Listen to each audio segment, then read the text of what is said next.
Inio Asano es uno de los mangakas más reconocidos de los últimos tiempos, exitoso y considerado la voz de una generación por muchas personas. Pero más allá de lo que todos podamos conocer sobre este autor, como su característica de tratar la adolescencia y la depresión, sus obras conocidas como Yasumi Pum Pum o Solanin, también existen muchas particularidades del autor u obras no tan populares que son dignas de ser mencionadas. Este documental buscará contar la vida de este mangaka, desde cómo empezó a crear manga en su adolescencia, cómo dio su salto a la fama con una de las obras más aclamadas de la década, y las próximas creaciones que fue desarrollando a lo largo de su vida, mangas, artbooks, un diario y mucho más arte salido de una de las mentes más brillantes en la actualidad del manga. Dicho esto, sean bienvenidos al documental de Inio Asano.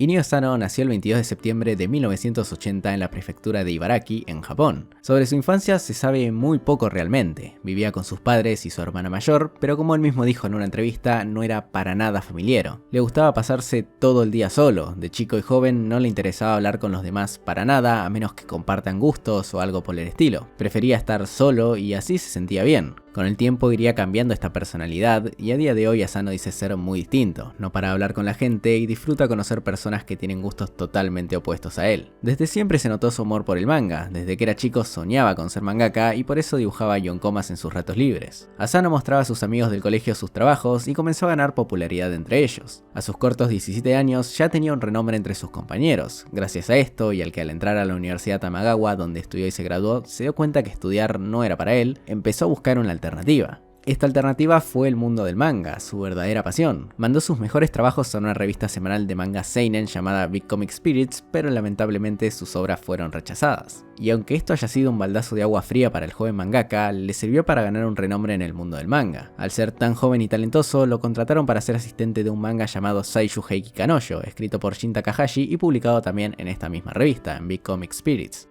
Ya con un poco más de experiencia como mangaka, en el año 2000, a sus 20 años, creó su primera obra, Futsu no Hi, un manga de comedia del que no se sabe absolutamente nada más que eso, que es una comedia, no se puede encontrar por ningún lugar ni ver paneles. Se convirtió en un enigma dentro de la comunidad, ya que es el primer manga de Inio Asano. Mucha gente en foros pregunta y quiere conseguir esta historia, pero por ahora seguirá siendo todo un misterio. Por esta línea de mangas imposibles de encontrar, siguen sus próximas dos obras, Tsutsugu Yoshiki Shigoku del año 2000 y Uchukara Konichiwa, publicado el 19 de abril del 2001. Otras dos historias imposibles de encontrar. A pesar de esto, la última mencionada ganó el primer premio de Sandaishi X, una revista seinen publicada por la editorial Shogakukan. Gracias a esto ganaría un poco más de reconocimiento y a futuro seguiría publicando más obras en la revista. Próximo a esto llegaría la primer gran obra de Inio Asano, Subarashi Sekai o What a Wonderful World, una recopilación de 19 historias cortas escritas por el autor entre 2002 y 2004, también publicada en la Sandaishi X. Estas historias no tienen una conexión aparente entre sí, pero veremos cómo algunos personajes o lugares se repiten para hacernos entender que todo es parte de lo mismo. La portada de este manga es un hombre con una máscara de oso, algo que terminó siendo un símbolo muy característico del autor.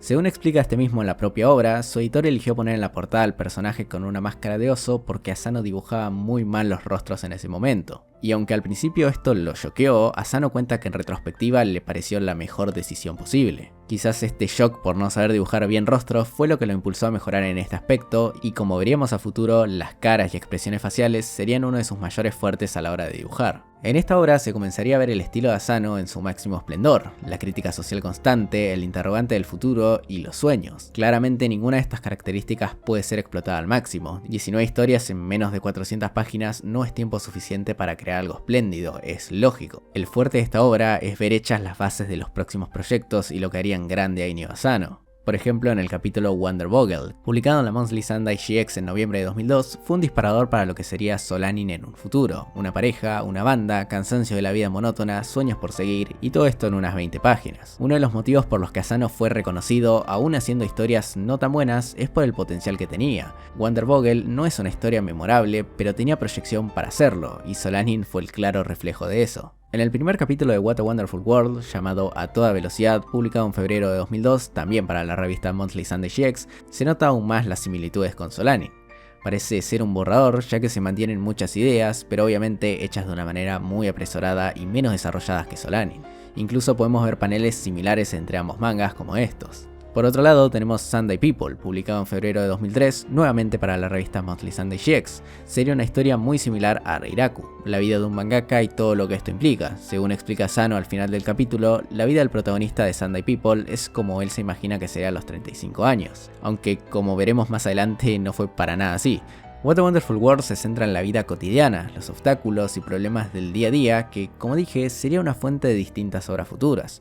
Como es característico en el estilo de Asano, intenta dejar un mensaje positivo sin caer en un necio optimismo, pero sí buscando el lado bueno dentro del humano. Mientras Inio Asano terminaba las historias de What a Wonderful World, la última publicada en abril de 2004, el autor comenzó a trabajar en un nuevo manga y por primera vez haría una historia más larga que las anteriores. Una obra que lo catapultaría como autor, lo haría ganar más reconocimiento y se convertiría en una de sus obras más aclamadas por el público. Con su primer capítulo publicado en noviembre de 2003 y el último en diciembre de 2005 para la revista Quick Manga, Asano concluiría su primera obra larga relativamente. Con 13 capítulos y posteriormente recopilado en un tomo, llegaría Nishigahara Holograph.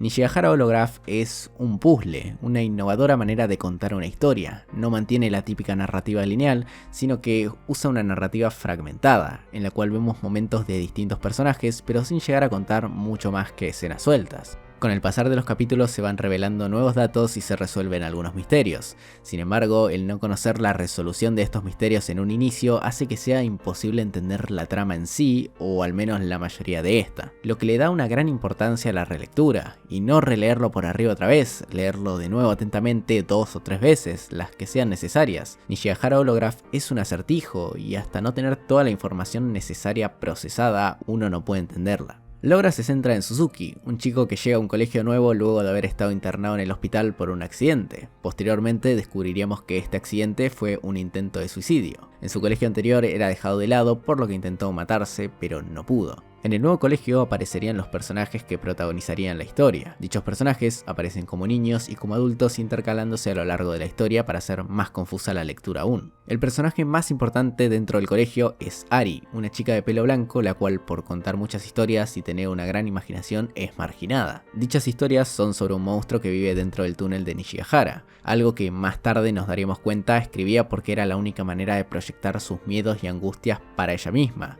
ya que en su casa tenía una vida horrible con un padre que abusaba sexualmente de ella. Los chicos tienen miedo de que esas historias que cuenta sean reales, por lo tanto intentan matarla tirándola a un pozo. Esto sería el principio del fin para todos los personajes que integran a la historia. Ari no muere, pero queda en coma por tiempo indefinido. Mientras ella está en coma, los demás personajes van a cargar con la culpa de lo que hicieron.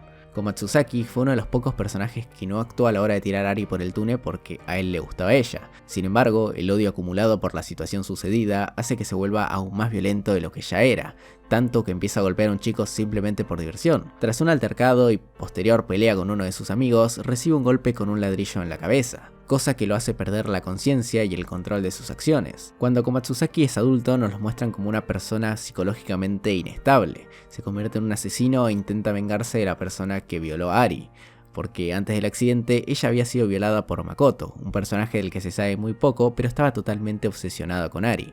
En la escena de la violación estuvieron presentes también Komatsuzaki, que vio lo que pasó, y la profesora del colegio, la cual intentó interferir y terminó siendo atacada por Makoto. Eso básicamente sería la historia a grandes rasgos. Ya cuando todos son adultos, Asano detalla todos los traumas que persiguen a los personajes. La profesora vivió arrepintiéndose y odiando haber ayudado a Ari en ese momento, Maki se siente culpable por lo que hizo y carga con la culpa, Komatsuzaki quedó con traumas irreparables y se convirtió en un asesino, y Suzuki sin duda es el personaje menos entendible de todos. Él en realidad es hermano de Ari, sin embargo sus padres se separaron cuando ellos eran chicos y su apellido fue cambiado. Posterior a esto, la madre de Suzuki lo abandonó y desaparece para luego ser encontrada en el túnel 5 años después. En el colegio pasa lo antes mencionado, intenta suicidarse pero no puede. Una vez hospitalizado recibe una caja de metal por parte de un anciano y comienza una paradoja en la cual se da a entender que Suzuki es Dios. El anciano que le dio esta caja era él mismo y durante la historia vemos como Suzuki se encuentra él mismo en distintas ocasiones otra vez. A lo largo de la obra se presenta el cuento de Chuang-Tzu, el sueño de la mariposa. Chuang-Tzu soñó que era una mariposa y no sabía al despertar si era un hombre que había soñado ser una mariposa o una mariposa que ahora soñaba ser un hombre. Este cuento acompaña la lectura absoluta de Nishigahara Holograph, sin embargo el personaje con el que más encaja es Komatsuzaki.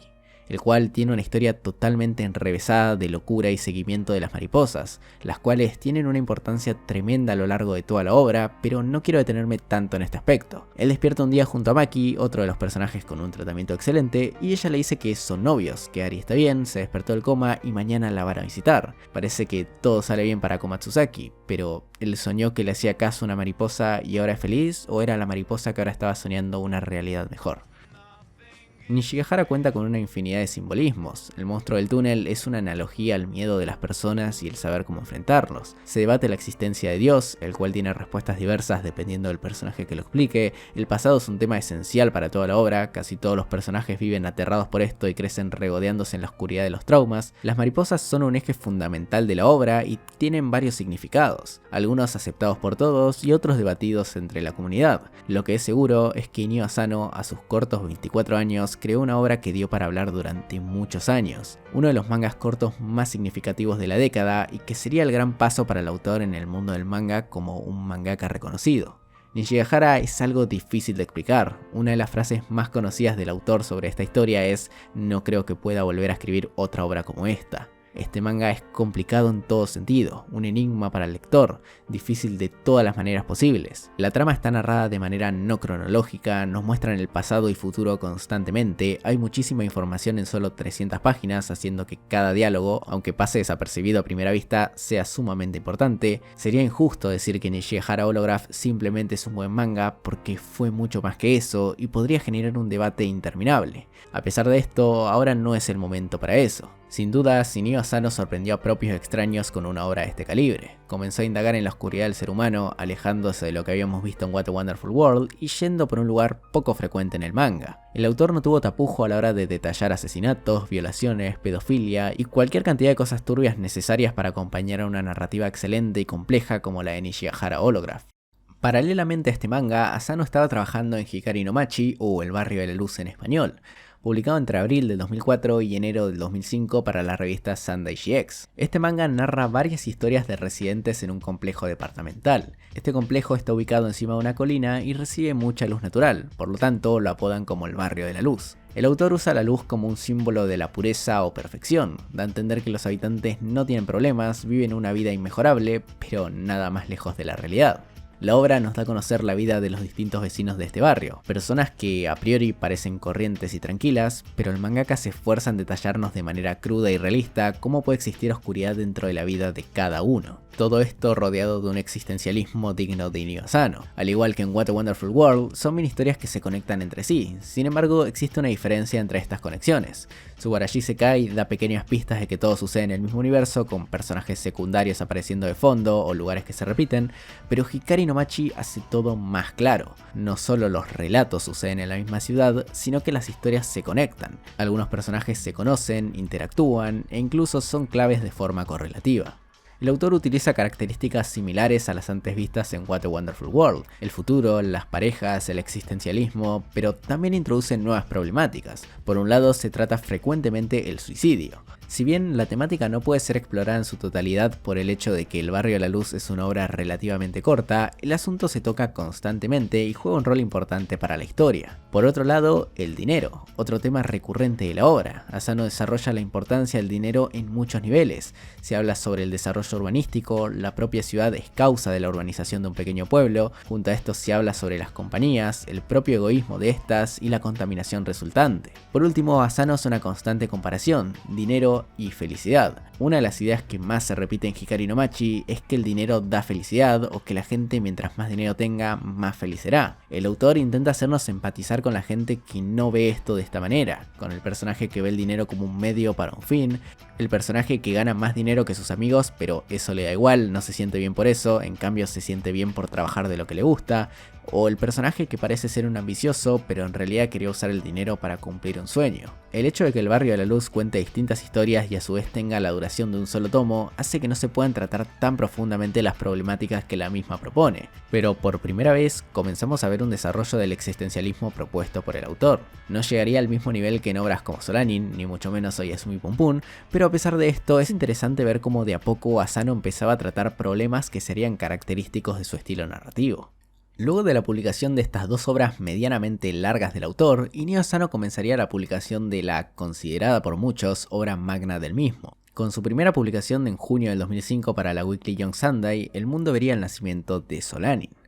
La historia nos narra la vida de una pareja, Meiko y Taneda, ambos viviendo juntos en la ciudad de Tokio. Taneda en un trabajo que no lo llena, con el sueño de formar una banda, y Meiko sin saber exactamente qué quiere para su futuro, también en un trabajo que la hace infeliz. Asano se centra en los problemas referidos al crecimiento y la madurez de las personas, el dejar la adolescencia de lado para convertirse en adulto con todo lo que esto conlleva. Esto mismo tratado con un realismo excepcional, en el que el autor no tiene ningún problema en ser visceral con lo que muestra. Una historia que te golpea si no sabes cómo defenderte, pero que a su vez deja un mensaje esperanzador, y como acostumbra Inio Asano, lo deja de una manera optimista pero realista, en el que no te deja nada fácil. Si bien te habla sobre poder hacer lo que te gusta y no seguir lo que la sociedad te pide que sigas, el camino no va a ser un camino de rosas, va a ser algo que vas a tener que construir con mucho esfuerzo. Hubiera sido raro que Solanin no se convierta en el fenómeno que es hoy en día. Ya vimos en obras previas el potencial de Asano a la hora de escribir historias de esta índole. What a Wonderful World y Hikari no Machi son claros ejemplos: las parejas, los sueños, el existencialismo y el futuro. Con la diferencia crucial de la duración, ya no son historias de 20 o 30 páginas, son 2 tomos. El autor por primera vez tiene tanta extensión para desarrollar personajes y relaciones, y lo hace de una manera excelente. Según responde Asano en una entrevista para iReality, él no quería presentar a los protagonistas de sus mangas como personajes, sino como personas comunes y corrientes. Incluso quería evitar darles un nombre. Por este motivo, la mayoría de personajes de su Arashi Sekai no tienen nombres ni rasgos característicos remarcables. Sin embargo, a la hora de escribir historias más largas, sí o sí hay que empezar a ponerles nombres y trabajar en crearles una personalidad. Por lo que podemos decir que Solanin fue el primer manga del autor en el que los personajes tuvieron una personalidad clara y distinguible frente a otros personajes creados por el autor. Quizás no recordemos a muchos personajes de las historias cortas, pero es justamente porque Asano no buscaba crear grandes personajes, sino personas comunes y corrientes, con las que el lector pueda sentirse identificado fácilmente.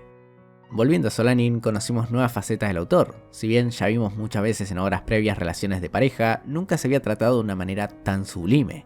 Solanin es un manga que vive de sus personajes, vive de una conexión entre Meiko y Taneda.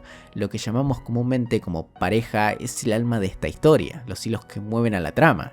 Asano crea un conflicto en esta relación y no es una infidelidad o peleas, algo que sería esperable. El conflicto es el futuro. Lo que más se interpone entre Meiko y Taneda son las inseguridades que cada uno tiene sobre lo que van a hacer. Meiko necesita depender del sueño de otros porque ella no tiene uno propio, y Taneda siente que no puede cumplir sus metas. Esas cosas crean un choque importante, donde si bien el amor está, el futuro se interpone. Es acá cuando Inio integra otra temática que nunca pudo tratar tan detalladamente como lo hace en Solanin: la muerte. Cuando parecía que todo iba cuesta arriba, Taneda muere. Se muestra de una manera notable los efectos de esto en los personajes, sobre todo en Meiko. Es sobre ella donde la trama recae en la segunda mitad de Solanin. La primera mitad de la obra se centra en la relación de los protagonistas y la segunda en la independencia emocional de Meiko. Acerca de la muerte de Taneda, el autor se pronunció de una manera indecisa. Según Asano, su muerte no fue ni un accidente ni un suicidio, más bien fue una apuesta del tipo: si cruzo este semáforo seguro todo va a salir bien. Pese a lo triste de la muerte de uno de los protagonistas de la historia y todo lo que ocasionó, el final de Solanin es feliz, o más bien motivador. Asano cree que es una especie de traición a sí mismo dejar a los lectores con una sensación agradable en el final. Para él, el mundo del manga está cargado con finales felices, por eso es interesante hacer lo que hace una minoría. Para Asano es importante no seguir la norma, cree que debe haber un balance. Pese a esto, Solanin finalizaría su serialización en abril de 2006. Momento en el cual Inio Asano estaría trabajando en su próxima obra, Sekai no Wari to Yoakemae, o El fin del mundo y antes del amanecer en español, escrita durante el 2005 y 2006 para finalmente ser publicada en un único volumen el 30 de octubre de este mismo año para la revista Big Comic Spirits. Al ser un manga corto de mini historias, podríamos hacer una obvia comparación con What a Wonderful World o El barrio de la luz, sobre todo con este último, ya que las historias no son tan cortas como la de Subarashi Sekai y maneja un desarrollo en la trama similar a Hikari no Machi. Sin embargo, El fin del mundo y antes del amanecer pasa mucho más desapercibida. No porque sea una obra infravalorada, como sí considero que es El barrio de la luz, sino porque carece de algo distintivo que haga a la obra memorable. Al final de la obra, Asano cuenta que en el momento de escribirla estaba buscando su estilo, por eso vamos a ver desde historias muy básicas que no destaquen en nada, a otras que tengan sus puntos fuertes y una buena narrativa por parte del autor. Y si bien El fin del mundo y Antes del amanecer es un poco más de lo mismo, cosas que venimos viendo desde horas previas, como dije, es interesante ver a Inio Asano buscando su propio estilo. En este manga podemos ver cosas que nos recuerden a próximas obras. En la mayoría de historias se puede identificar aspectos determinantes de Oyasumi Pum Pum. El mejor ejemplo de esto es el capítulo Un día en la melancólica vida de Eiko, la soñadora, capítulo en el cual vemos lo oscuro de personas que no aparentan serlo, sin llevarlo a un extremo de asesinatos, tortura o cosas similares, pero sí dando pinceladas de la maldad y perversidad de las personas. También está el capítulo Antes del amanecer, que tiene algunos paneles que son extremadamente similares a lo visto próximamente en Pum Pum. Una secta rara encima de una terraza hablando de extraterrestres y el fin del mundo, la comparación es clara. Y por último hay un capítulo llamado 17, en la que vemos personajes adolescentes conociendo un poco más el mundo del sexo. Si bien es un capítulo muy corto que no se puede explayar y detallar al máximo una relación en la que no hay una conexión pero sí hay sexo, lo cierto es que tiene un símil a La chica a la orilla del mar, mucho menos explícito, pero sí parece que el autor se vio inspirado en esta mini historia para hacer la obra antes mencionada. La historia más destacable de la obra es Domingo 6:30 p.m. Son 3 capítulos que narran lo mismo pero de distintos puntos de vista. Un padre viudo decide irse de su casa sin dar muchas explicaciones, entonces su hijo e hija quedan solos sin saber por qué su padre se fue. Asano nos muestra qué hacen los personajes luego de este acontecimiento, contando las motivaciones y sueños generalmente frustrados de los personajes. En el primer capítulo conocemos al hijo de la familia. Este chico quiso hacer una película, pero terminó desilusionado renunciando a su sueño y pasión. Por otro lado, en el capítulo 2 conocemos a su hermana. Vemos sus problemas con los estudios y en las relaciones afectivas. Estos dos personajes se ven tanto afectados como motivados por el hecho de que su padre se fue. Por lo tanto, vamos a ver cómo ellos se esfuerzan por conseguir lo que quieren una vez más. En el capítulo 3 vemos la perspectiva del padre y acá viene lo fuerte de la historia. El superar la muerte de un ser querido, vivir con tus hijos cuando son totales desconocidos y perder la motivación por vivir. El estar trabajando todo el tiempo para mantener una familia mientras que todos le dieron la espalda, traicionado por su familia, por su compañía, por la sociedad y por el mundo. Este personaje se encuentra con otro totalmente opuesto, una chica la cual fue mencionada en otro capítulo y ahora toma relevancia. Es algo que Asano hace excelentemente, le da entidad a personajes que parecen irrelevantes en un principio pero terminan siendo clave en otras historias. Esta chica le recuerda a su esposa cuando era joven y se crea una linda relación. Hablan durante toda la noche y terminan durmiendo juntos en el piso de un lugar especial para el padre, simplemente tomados de la mano. Este nuevo personaje le ayuda a descubrir lo que realmente es importante para él. Al empezar un nuevo día, el padre vuelve motivado a su casa, sin embargo todo sigue igual. En la ciudad solo espera la cruda realidad, mientras más se acerca, más cerca están las preocupaciones que lo llevaron a irse de su casa.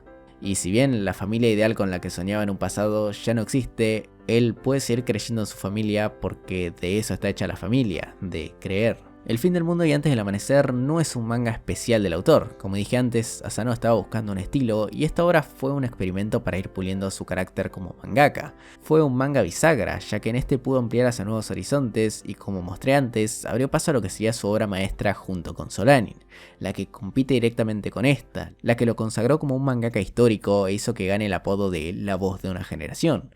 El 3 de agosto de 2007, Inio Asano comenzaría la serialización de Oyasumi Pum Pum, en paralelo con El fin del mundo y Antes del amanecer. Comenzó a serializarse en la revista Young Sunday, sin embargo esta misma fue descontinuada y la obra terminó de serializarse en la Big Comic Spirits. Protagonizada por Pum Pum con 13 tomos y 147 capítulos, es el manga más largo del autor, al menos hasta el momento. Sale totalmente de la normalidad a la que nos tenía acostumbrados, deja de lado las mini historias de unas cuantas páginas y supera con creces su manga más largo hasta el momento, Solanin con 29 capítulos. El clímax de este documental es justo ahora. Durante todas las obras antes mencionadas, incluso las populares como Nishigahara Holograph o Solanin, fuimos viendo a un autor que iba aprendiendo, creciendo y experimentando nuevas cosas. Todo culmina en esta obra. Todo eso que vimos explotarse en sus distintos mangas se va a explotar a máximo en Oyasumi Pum Pum de igual o mejor manera. Todos los detalles vistos en What a Wonderful World, la violencia de Nishigahara Holograph, el protagonismo de la ciudad del barrio de la luz, las relaciones y la muerte tratadas excelentemente en Solanin, la crudeza y oscuridad del fin del mundo y Antes del amanecer, todo, absolutamente todo puede explotarse en Oyasumi Pum Pum gracias a su duración. La libertad que le proporcionó una duración tan larga a Inio Asano fue reflejada en la obra como una con errores mínimos, en las que se pudo explotar casi todas las características que desde hace años se destacan en el mangaka. Se nota a simple vista el cariño y dedicación que Asano le puso a Pum Pum del lado de la narrativa, sumado al arte que es algo magnífico. Si bien Inio siempre se destacó por un dibujo preciosista con expresiones faciales realistas y fondos extraordinarios, es en Pum Pum donde se puede ver por primera vez un arte tan completo. Su dibujo no es perfecto, obvio que no, pero es algo sorprendente a simple vista. Un manga de 147 capítulos desarrollado en 6 años, en los que el arte tiene muy pocas bajas de calidad y la obra cuenta con paneles espectaculares. La historia se centra en Pum Pum Onodera, un chico común y corriente con sus problemas, creencias, inseguridades, inocencia y todo lo característico de un chico de su edad. Por primera vez en una obra de Asano, veríamos de manera cronológica la vida del protagonista y los personajes que lo rodean. El manga nos muestra la vida de Pum Pum desde que es un chico de primaria hasta que se convierte en un adulto de unos 20 años. Inio Asano cuenta en una entrevista en Reality que no esperaba tardar tanto al hacer Pum Pum, esperaba terminarlo en la mitad del tiempo, pero cada vez surgían más y más elementos, por lo que se vio obligado a continuar con la obra hasta hacerlo de la duración que le parezca correcto. También cuenta que durante todo el tiempo de creación de la obra, su personalidad y forma de pensar fueron cambiando, así que fue difícil atar completamente los cabos hacia el final para que todo sea coherente. El hecho de que su forma de pensar evolucione tanto a través de los años quizás sea el motivo por el cual prefiere hacer obras cortas. El lidiar con tus pensamientos e ideas del pasado pueden ralentizar el proceso creativo. Volviendo con la historia, la particularidad del personaje de Pum Pum, y no solo de él, también de sus familiares, es ser representado con esta forma similar a un pingüino. Si bien la familia Punyama siempre conserva este aspecto con sus respectivos detalles, como las tetas en la mamá o los anteojos y gorro en el tío, Pum Pum sí que cambia de forma a medida que la trama avanza, dando paso a distintas interpretaciones. El hecho de que el protagonista sea representado con estas formas se convirtió en una manera de mostrar el estado emocional del personaje sin necesidad de expresiones faciales o descripciones que lo hagan evidente. El mangaka utiliza lo visual de la obra como algo sumamente importante. Asano cuenta que esta representación lo ayudó en distintas ocasiones. Oyasumi Pum Pum es un manga fuerte, y en escenas como el homicidio de la madre de Aiko, él considera que hubiera sido muy duro mostrar un rostro humano en lugar de la representación de Pum Pum en la escena original. El efecto que termina produciendo la representación del protagonista en el manga es que los lectores puedan centrarse más en lo que sucede y las acciones del personaje. Asano considera que Solanin y Oyasumi Pum Pum son dos mangas opuestos en esencia, pero que comparten que en su raíz está el deseo de querer apartarse de la norma y que fueron dibujados pensando en llegar a un nicho específico de personas.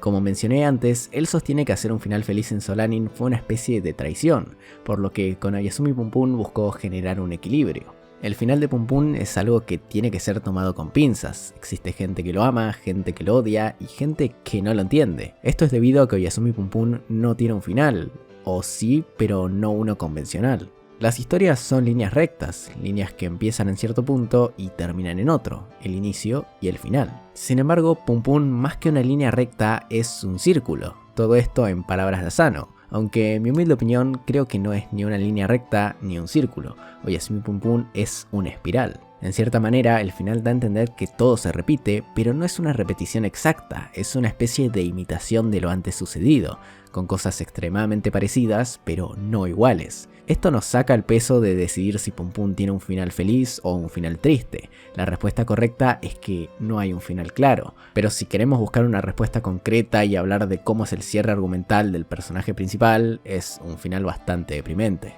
Para generar esta espiral, Asano tuvo que hacer algo que, bajo su opinión, terminó quedando un poco forzado y fue decidido casi al final. Sachi es la creadora de Oyasumi Pum Pum, por ende, el narrador omnipresente por el cual conocimos la mayoría de la historia. Por este motivo, y para proteger la identidad de Pum Pum, él no tiene su forma real y es representado con estos dibujos de los que hablé previamente. Es una manera de apoyar la espiral creada por Asano, que sí pudo haber quedado un poco forzada, pero fue un gran recurso para justificar distintas cosas de la obra, y sobre todo, deje un final bastante confuso o ambiguo. Siguiendo el hilo conductor del balance explicado anteriormente, Oyasumi Pum Pum también busca un balance constante, mostrar opuestos, blancos y negros. Asano buscó en Pum Pum Onodera hacer algo atípico en el manga, un personaje único y nunca antes visto, mientras que con Pegaso buscó hacer un personaje tradicional de shonen a modo de alegoría. Pum Pum yendo cada vez más hacia la oscuridad y Pegaso haciéndose cada vez más puro. El simple hecho de la existencia de Pegaso es una manera de encontrar el balance, la luz y la oscuridad. Una historia completamente oscura como Oyasumi Pum Pum, acompañada de un personaje que parece un protagonista genérico, un ser de luz que quiere luchar contra fuerzas malignas junto a sus amigos. También vemos a los personajes de Aiko y Sachi como dos contrapuestos, completamente distintos. En lugar de dejar un solo mensaje, Asano quería mostrar que es posible encontrar una respuesta aun cuando hay dos opiniones que son completamente opuestas. Oyasumi Pum Pum está cargado de simbolismos, como por ejemplo el triángulo de estrellas que aparece en el primer capítulo. Esto simboliza el futuro triángulo amoroso entre Pum Pum, Aiko y Sachi, que no solo es un simbolismo por la propia forma geométrica y la relación, sino que también por lo que representa cada estrella. La estrella de Deneb es la constelación del cisne, que representa a Sachi por el cuento del patito feo. La estrella Altair representa a Pum Pum porque el nombre significa criador de vacas y por eso a Pum Pum le salen cuernos en cierto momento. Y por último, la estrella de Aiko se llama Orihime, que significa literalmente princesa que teje. Por ese motivo, Aiko trabaja en una fábrica de jeans. Como estos, hay miles de detalles complejos y personales de Inio Asano que son imperceptibles a primera vista. Pum Pum es una obra de la cual se puede hablar por horas, sin embargo creo que este no es el momento apropiado para eso. Oyasumi Pum Pum marcó un antes y un después en el autor, saliendo de su zona de confort, experimentando con cosas nunca antes vistas en el manga y con una profundidad digna de Inio Asano. Marcó una época y con mucho mérito se convirtió en su manga más popular junto a Solanin.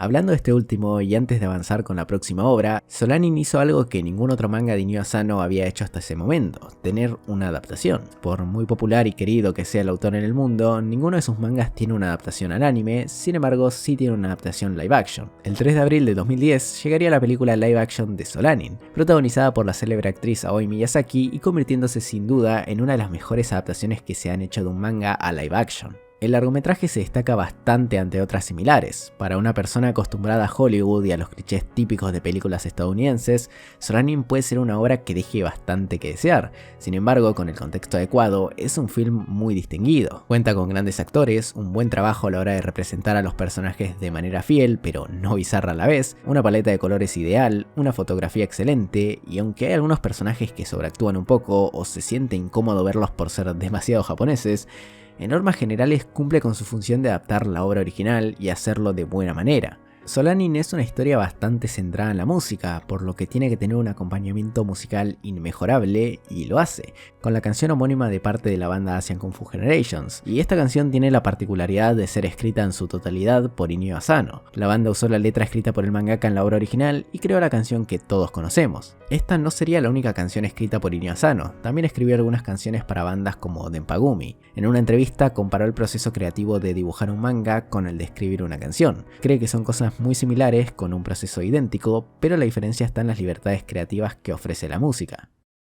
Durante el año 2008, es decir, mientras Oyasumi Pum Pum estaba siendo serializado, llegaría un nuevo manga por parte de Inio Asano, Osanari-kun. En palabras del autor, lo que él buscaba era hacer una historia sin tener que preocuparse tanto. Al estar dibujando Pum Pum en paralelo, Osanari-kun se convirtió en una manera de descansar del hecho de pensar tanto una obra. El manga nace de un pedido de un editor conocido de Asano. En la revista de este editor quedaban algunas páginas libres, por lo que le pidió a Inio que las completara. De esta situación nació Osanari-kun, publicado por primera vez en mayo de 2008 y por última en abril de 2011. Con un total de 39 capítulos, es una historia que parece algo completamente distinta a lo visto anteriormente. Todo esto lo genera el arte de la obra, un dibujo minimalista, sin sombras, con diseños sencillos, en cuanto a los personajes similares a los vistos en Pum Pum, con imágenes fotorrealistas en algunas ocasiones y sorpresivamente a color. Curiosamente, Osanari-kun es un yonkoma, como los que hacía Asano para sus compañeros del colegio cuando era adolescente. Es una manera de volver a sus inicios y oficializar una historia como él hacía antes. Osanari-kun nos cuenta la vida del personaje homónimo mediante gags y humor japonés a la vez que propio del autor. Kenichi Osanari es un oficinista común y corriente con la particularidad de que es homosexual. Algo que actualmente no es nada raro, pero se destaca este hecho por el contexto en el que Osanari-kun fue publicado. Este manga fue escrito en 2008 y en Japón. Existen pocos mangakas que tratan el tema sin tapujos y creo que Asano se destaca por eso. Al protagonista de la historia le gusta a su jefe, entonces vamos a ver cómo la historia se va desenlazando con un poco de humor y absurdez. Como nos tiene acostumbrados Inio Asano, también se tratan temas como los sueños, la muerte, la música y el amor. Osanari-kun es una obra similar a Solanin en casi todo, con la diferencia de que falla en lo esencial. Es difícil encariñarse con los personajes porque pocas veces se los ve profundamente. Pese a que ellos vivan cosas terribles, en ningún momento la historia se frena para contarnos en detalle lo que están sintiendo. Por lo tanto, se tratan temas interesantes, pero ninguno con la profundidad que merece una obra de Asano. Sin duda, uno de los puntos fuertes de la historia es el final, donde más se puede explayar el mangaka para desarrollar a los personajes. Parece como si Asano hubiera empezado a hacer un manga de humor, pero casi al final se dio cuenta que la historia podía ir más allá. Inio Asano buscaba volver a sus inicios y demostrar que puede ser un buen mangaka sin necesidad de lo que más aprecia la gente, simplemente haciendo yonkomas como hacían sus inicios. Como si no fuera poco estar escribiendo Yasumi Pum Pum y Asanari-kun en paralelo durante el 2008, en 2009 Asano empezaría un tercer manga. En julio de este mismo año comenzaría la serialización de Umibe no Nanoko o La chica a la orilla del mar en español. Publicado en la revista Manga Erotics F y con 20 capítulos, este manga se convertiría en uno de los más controversiales del autor. Al ser publicado en una revista erótica, Asano no escatimó en gastos a la hora de dibujar y detallar escenas sexuales entre los personajes. Si bien en otras obras del autor vimos este tipo de escenas, nunca tan explícitas como en La chica a la orilla del mar. Esta historia está protagonizada por Isobe y Sato, un amor entre adolescentes no correspondidos, sin embargo por diversos motivos terminan juntándose antes en cuerpo que en alma. A Isobe le gusta Sato, pero a Sato solo le gusta tener sexo con Isobe. Por lo tanto, la historia nos va a contar cómo esta relación se desarrolla, entre dos personajes que interpretan al sexo como un método para distintos fines, uno para tener mínimamente contacto con la persona que le gusta y uno para olvidarse de otras personas. Es justamente el sexo el eje central de la obra, no porque La chica a la orilla del mar tenga como finalidad ser un manga erótico, más bien porque es la manera en la que los personajes se encuentran un escape a sus problemas que a simple vista parecen cosas típicas de la adolescencia, pero con el tiempo vemos que es mucho más que eso. Todo esto recae en mayor medida sobre Isobe, un personaje tímido que pasa la mayor parte del día en su casa porque no le gusta salir ni relacionarse con los demás. Tiene claros problemas de personalidad causados por distintas situaciones de su vida, pese a su buena situación económica tiene padres ausentes y se siente culpable por la muerte de su hermano. La manera que él encuentra para sentirse mejor debido a esto es mantener activo el blog que su hermano tenía antes de morir. La motivación de Isobe es justamente vengar la muerte de su hermano, ya que él murió porque sus compañeros de escuela le hacían bullying. Por otro lado, Sato fue utilizada por el popular del colegio y tiene un gran resentimiento hacia los hombres. Por esto manipula a Isobe a su antojo para poder usarlo y olvidarse de la persona que realmente le gustaba. Más allá de esto, parece que la vida de Sato es fácil, tiene amigos, unos padres amorosos y ningún problema serio diferencia a Isobe. Por eso Isobe quiere ser como Sato. En un principio confunde este sentimiento con amor, él piensa que Sato le gusta, pero en realidad Isobe quiere ser como ella. Debido a esto vemos diversas escenas del protagonista intentando ser como ella, usando su ropa o incluso siendo penetrado. Algo interesante a destacar sobre La chica a la orilla del mar es la muerte. Asano siempre trata bien a este factor, pero creo que en esta obra se puede explayar mucho. La mayoría de problemas del protagonista, desde la primera mitad hasta el último capítulo, están relacionados con la muerte de su hermano. Por lo tanto, la muerte en Umibe no Nanoko no es igual que en Solanium, por ejemplo. No se trata la superación y el dolor de la muerte en este caso, sino que se trata la culpa de la misma y los traumas que causa. Uno de los puntos más fuertes de la obra es el arte. El autor nos tiene acostumbrados a un gran dibujo, rostros realistas y fondos inmejorables, pero este manga lleva todo a otro nivel. Al ser un manga sobre adolescentes en una relación sexoafectiva, las palabras no destacan tanto, sobre todo entre dos personajes que se encuentran mediante el sexo y no el amor. Debido a esto, el dibujo es clave en este manga. Vemos un lenguaje visual impecable en el que entendemos sentimientos mediante escenas y no necesariamente una cara llorando o enojada para hacer obvio un sentimiento, más bien escenas que se tienen que interpretar. A diferencia de otras obras del autor, acá vemos cómo los personajes buscan un apoyo mutuo en lo físico. No es como Pum Pum o Solanin, donde los personajes buscaban un apoyo emocional, alguien que los sostenga mientras ellos viven su vida o intentan alcanzar sus metas. En La chica a la orilla del mar, los personajes intentan buscar este soporte en lo físico, buscan una protección mediante el sexo y creo que está muy bien expresado en el dibujo de la obra. Asano encontró en La chica a la orilla del mar una libertad que nunca antes tuvo. Cuenta en una entrevista que cuando dibujaba Pum Pum había algunas expresiones sexuales que no podía dibujar con tanta libertad debido a la revista donde se serializaba. En cambio, la revista donde se serializó Umibe no Nanoko era más abierta con respecto a este tipo de escenas. Al fin y al cabo, era una revista erótica. El mangaka dibujó toda la obra pensando en que había que aprovechar la oportunidad en ese momento, porque después podría ser más difícil hacerlo, y no estaba para nada equivocado. La revista desapareció en 2014 y actualmente no quedan lugares para dibujar una obra de este estilo. Asano explica que intenta romper con la censura del manga en la actualidad, ya que el medio tiene tendencia a buscar la inocencia. Por eso quiso hacer algo tan explícito cuando tuvo la oportunidad. En cuanto al final, este es uno difícil de analizar, no es ni triste ni feliz, es un final y basta. Asano había explicado que el final de Pum Pum se asimilaba a un círculo, entonces considero que el final de La chica a la orilla del mar es una cruz con dos líneas y cada personaje es una. Por un lado, Isobe empieza gustando de Sato, pero terminando se cuenta que en realidad no sentía esto por ella, así que al final vemos una indiferencia hacia el otro personaje, ni amor ni rencor. Por otro lado, Sato empieza con una indiferencia ante Isobe, por más que ella sabía que le gustaba a Isobe, le daba lo mismo. Sin embargo, mientras más avanza la trama, ella encuentra en el otro personaje un refugio, por por lo que al final del manga Sato termina enamorada de Isobe. De esta manera los roles se intercambian con el tiempo, teniendo una relación no correspondida de X hacia Y en un inicio y una relación no correspondida de Y hacia X en un final. Umibe no Nanoko es un manga en el que Asano puede mostrar toda su calidad, incluso tratando temas tan polémicos y tabúes como el sexo en Japón. Un año después del inicio de La chica a la orilla del mar, es decir, en 2010, Inio Asano sacaría una nueva obra. En este caso no es un manga, sino que por primera vez publicaría un artbook llamado Control+T. Un libro de 175 páginas que contiene variadas cosas del autor, bocetos, escenas de mangas previos pero ahora a color, storyboards de obras ya publicadas por Asano, entrevistas dadas ante periódicos japoneses y 2 mini historias. De estas mini historias, la primera fue llamada Himawari, una historia corta de algunas páginas como acostumbra Asano que no forma parte del universo de ninguna otra obra. Es una historia corta y autoconclusiva que finaliza en el artbook. Por otro lado, tenemos el capítulo Haru Yokoi o Vení Primavera en español, que es parte del universo de Solanin, una mini historia que nos cuenta la vida de una chica que se muda a la misma casa en la que vivieron Meiko y Taneda en la historia original. Vení Primavera también sería incluida en algunas ediciones especiales de Solanin alrededor del mundo, por ejemplo en la de Argentina en dicho país, Norma Editorial en España o Viz Media en Estados Unidos. Y hablando de estas ediciones, vayamos un momento al 2017, año en el que Inio Asano, para festejar el 11º aniversario de Solanin, sacaría el capítulo 29 de la misma obra a modo de epílogo. Su plan era hacerlo para el 10º aniversario, pero en sus propias palabras se le pasó. Por lo tanto, en 2017 llegaría este capítulo en el que veríamos qué pasa después de la historia original. Lo que leemos es una especie de obviedad, personajes que ya conocimos avanzaron, crecieron, aprendieron y ven el mundo de otra manera. Como también creo que le pasó al autor, escribió Solanin con 26 años y este capítulo con 37. Tanto los personajes como él crecieron, ven las cosas con otra perspectiva.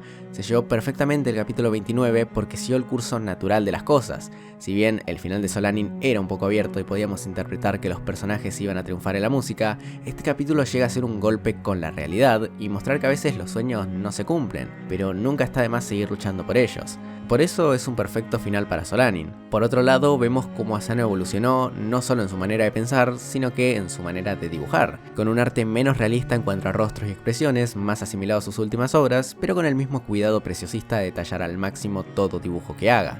El capítulo 29 de Solanin, además de cerrar la historia como merece, muestra cómo un autor puede evolucionar, mientras que sus personajes e historias también lo hacen. Ahora no nos vayamos de este año porque el 30 de octubre de 2017 llegaría un nuevo manga, Reiraku, con su primera publicación el 10 de marzo de 2017 y la última el 28 de julio de este mismo año. Se convertiría en el manga más personal de Inio Asano, puesto que cuenta la historia de un mangaka.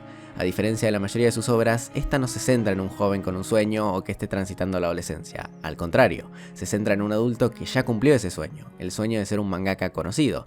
Pero lejos de ser una historia feliz en la que el protagonista disfruta su logro, es todo lo contrario. Reiraku es un manga protagonizado por Kaoru Fukasawa, un mangaka popular que acaba de finalizar su primera obra exitosa. Sin embargo, la historia empieza unos años en el pasado. En los primeros paneles de la obra vemos a este personaje de joven, creando mangas a los que no les iban bien, casi a nadie le llamaba la atención, excepto por una chica que le gustaba. A pesar del apoyo de esta chica, ella lo deja porque se sentía sola. En su relación, esta mujer buscaba un amante y Fukasawa buscaba una persona que lo apoye con su manga. El buscar cosas tan distintas hizo que se terminen distanciando. Esta chica se va y no se vuelve a saber de ella. Posteriormente sucede una elipsis y volvemos con Kaoru 10 años mayor y casado con una editora de manga. Él acaba de terminar la serialización de su primera obra exitosa, Sayonara Sunset, y tras finalizarla llega a una crisis personal y creativa que le impide seguir avanzando en su carrera profesional. Debido a la dedicación a sus trabajos, la pareja se ve distanciada, ya no es lo mismo que en un principio y el protagonista termina recurriendo a una prostituta para encontrar un poco de emoción en su rutinaria vida. Esta prostituta, llamada Chifuyu, es muy parecida a la chica que aparece en los primeros paneles. Él ve un símil en sus ojos y en sus propias palabras, ambas son mujeres con ojos de gato. Nuevamente entra el uso del sexo por parte de Asano, y al igual que la chica a la orilla del mar, no se muestra como un acto de lujuria ni se enfatiza el adulterio cometido por el protagonista. No es eso lo importante en estas escenas, lo que más se destaca es el encontrar un refugio en lo carnal, encontrar una conexión desde lo físico para llenar un vacío emocional. Y es que Kaoru se siente solo, por más mensajes de aliento que reciba de seguidores en redes sociales o el supuesto apoyo que recibe por parte de su esposa, siente que sus preocupaciones no son escuchadas por nadie. Sin embargo, en el cuerpo de una trabajadora sexual encuentra todo lo que no pudo conseguir con el resto de personas. Es fácil ver que el protagonista representa en muchas ocasiones a Inio Asano, tanto que cuesta diferenciar si Reiraku es una historia de ficción o una autobiografía del autor. Asano ha contado en distintas entrevistas que busca salir de lo normal en cuanto al manga, quiere diferenciarse del resto de autores, más, ya sea en lo cliché de las propias historias como en la excentricidad de las obras, mostrando sin tapujo asesinatos, sexo o incluso pederastia si lo considera necesario. Con esto en mente, es lógico pensar que Kaoru es un reflejo de esto y lo he llevado hacia un extremo. Este personaje detesta tanto a la industria del manga que termina odiando al manga en sí. Lo que en un pasado fue un sueño, ahora es algo que rechaza categóricamente. Sin embargo, tiene que seguir creando porque eso es lo que es un mangaka. Sería contraproducente comenzar a estudiar o buscar un trabajo a los 40 años porque ya no hay vuelta atrás en el camino que eligió. Esto es algo que se puede ver en cualquier profesión. Es frustrante tener que hacer algo que no te gusta para poder vivir, pero es peor hacer algo que creías que te iba a gustar para vivir, pero realmente no lo hace. Esto es algo que sucede por culpa de las expectativas y este manga habla mucho sobre esto. Probablemente a todos nos gustaría vivir de algo que nos guste. Viéndolo de lejos parece un sueño óptimo y sencillo, pero cuando ese sueño se cumple puede empezar lo peor. Uno no conoce un estilo de vida hasta vivirlo, y el estilo de vida creativo es muy duro. Sin necesidad de ser mangaka, uno puede ponerse en el lugar de Kaoru fácilmente. Asano transmite perfectamente la sensación de una crisis creativa, el ver las hojas en blanco, no saber cómo empezar, la presión y expectativas de la gente. Para entender el sentido de Reiraku, basta con conocer algunas de las declaraciones del autor sobre esta obra. Asano cuenta que buscó en esta historia un contraste con Soranin, ya que en la última vemos personajes jóvenes en búsqueda de sus sueños, mientras que en Reiraku vemos un personaje adulto que ya cumplió dicho sueño, pero se encuentra disconforme por conocer la realidad del propio. Esta historia demuestra la verdad de los sueños. No es todo tan sencillo como parece. No se trata de hacer un manga al que le vaya bien y ser feliz para siempre. El hecho de crear es mucho más complicado de lo que se ve a simple vista. Existen miles de matices y variaciones que hacen el proceso creativo menos placentero de lo que aparenta. Reiraku se encarga de mostrar el por qué es tan difícil ser mangaka. Es algo que no está hecho para todos. Esto es algo que fue evolucionando a la vez que Inio Asano lo fue haciendo. Durante su primera época como mangaka, entre el 2000 y 2007 o incluso algunos años más, Asano centró muchas historias en la incertidumbre del futuro junto a los sueños. Sin embargo, a medida que fue creciendo y aprendiendo lo que es vivir del manga, lo que para él era un sueño pero hoy es una realidad, su mirada fue cambiando y comenzó a desarrollar ideas distintas. En Osanari-kun, por ejemplo, el autor trató la realidad de llevar una banda, mediante dificultades vividas por cualquier músico que incluso lleva al suicidio a uno de los personajes. Hizo un contraste excelente con Solanin, con esas ganas de crear una banda y que todo sea un éxito. En Reiraku vemos algo similar, pero con el mundo del manga. A medida que el tiempo fue pasando, vemos que los sueños son tratados de distintas perspectivas por el autor. Sin duda es una temática recurrente y la trata de manera excelente. Reiraku no es una obra para cualquiera, es un manga demasiado personal de Asano en el que no se puede diferenciar realidad de ficción, en el que se lleva a cabo una crítica a la industria constante, una obra oscura e incluso incómoda en momentos. Reiraku, o según su traducción exacta, en caída, es justamente eso, la caída en picada de un personaje, un protagonista que se convierte en una bola de nieve de problemas que van creciendo cada vez más, mientras la historia más avanza, menos vuelta atrás existe. Llegado el año 2018, Inio Asano terminaría con la serialización de Yushatachi o Héroes, un manga que comenzó como un one shot en la revista Hibana en 2015, pero que luego decidió serializarse. Por lo tanto, en 2016 llegaría un capítulo nuevo de la historia. Sin embargo, la serialización fue interrumpida cuando la revista dejó de publicarse en 2017. Héroes estuvo en hiatus durante más de un año hasta que Asano volvió a publicarla, esta vez de manera digital para la aplicación Manga One. Así que ahora sí, el 17 de octubre de 2018 terminaría de serializarse Yushatachi. A primera vista, Héroes parece una obra totalmente distinta, nada particular de Asano. La totalidad del manga fue creada en un color bitono o tono bicromático, combinando el negro y rojo para así formar un dibujo que parece completamente a color. Más allá de esta particularidad, Héroes también es una obra muy distinta por su apartado visual. A simple vista parece una historia alegre e inocente, el color también juega a favor de esto, pero si avanzamos en la obra vemos que es una totalmente digna de Asano, explotando sus respectivas características de excelente manera y agregando la crítica social a la que nos tiene acostumbrados. Héroes trata justamente de eso, héroes. Ellos tienen que salvar al mundo de la oscuridad y así comienza la historia, con una victoria. A pesar de esto perdieron a un compañero, Chanchoño o Cerdino según la traducción. Los personajes principales, que son un conjunto de humanos y algunos animales antropomórficos, emprenden su viaje de vuelta a sus casas. Sin embargo, tras una disputa, los personajes terminan teniendo roces entre sí y generan la muerte de uno de ellos. Posterior a esto, el señor Mosca también muere al sacar la pala de la tumba de su compañero caído, Cerdino. Finaliza el capítulo y en el próximo todo vuelve a pasar de la misma manera. Nuevamente el mismo diálogo, el poder de la oscuridad continuará inmortal hasta el día en que todo regrese a la nada. Los héroes salvaron al mundo de la oscuridad. Posterior a esto, entierran a su compañero, esta vez el señor Mosca, y emprenden su retorno a casa. Esta fórmula se ve repetida durante los 4 primeros capítulos, donde más allá de peleas entre personajes y diálogos repetidos, Asano metería de a poco nuevos elementos que enriquecerían a la trama. En el capítulo 2 aparece un nuevo personaje, un periodista que viene desde el reino a conocer a los héroes para sacarle fotos y llevar información de vuelta. Es acá donde cae la primera crítica cruda que Asano hace en la obra. El periodista intenta manipular a los héroes para que digan lo que a él le conviene, sacándole fotos con un compañero muerto, intentando hacer heroico y noble una situación que no lo fue. Asano da a entender su postura mediante este personaje, plasma la idea de que el periodismo no quiere contar la verdad, quiere vender,